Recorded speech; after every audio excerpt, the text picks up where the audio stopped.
ہمارے زمانے میں جو قرض کا مسئلہ ہے نا وہ ایسے ہی ہے. قرض کے متعلق عمومی طور پہ ہوتا ہے کہ وہ واپس نہیں ملے گا. جب واپس نہیں ملے گا تو اس پہ زکوٰۃ بھی نہیں آئے گی.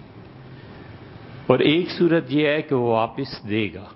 اب جب وہ واپس دے گا تو اس سال دیتا ہے اگلے سال دیتا ہے. آپ کے پاس دو چیزیں ہیں، یا تو آپ زکوٰۃ دیتے رہیں کہ اسے 10 لاکھ دیا تھا، اتنی زکوٰۃ بنتی ہے، پیسہ میرا ہے، 25,000 روپے میں نے اس کے زکوٰۃ ادا کرنی ہے.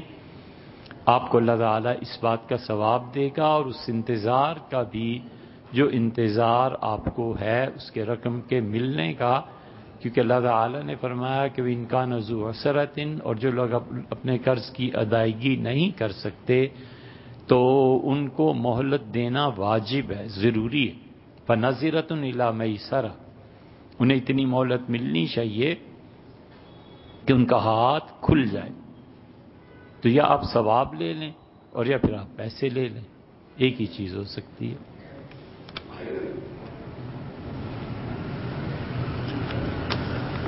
تو آپ جب زکوٰۃ خود ادا کریں گے تو آپ کا پیسہ ہے، قرض کا ثواب آپ کو مل رہا ہے، اور آپ ادا نہیں کرتے کہ مایوسی ہے، تو پھر ایک تیسری صورت یہ ہے کہ جب آپ کو ملے تو جو اس زمانے کی زکوٰۃ تھی وہ آپ اس کو واپس کریں.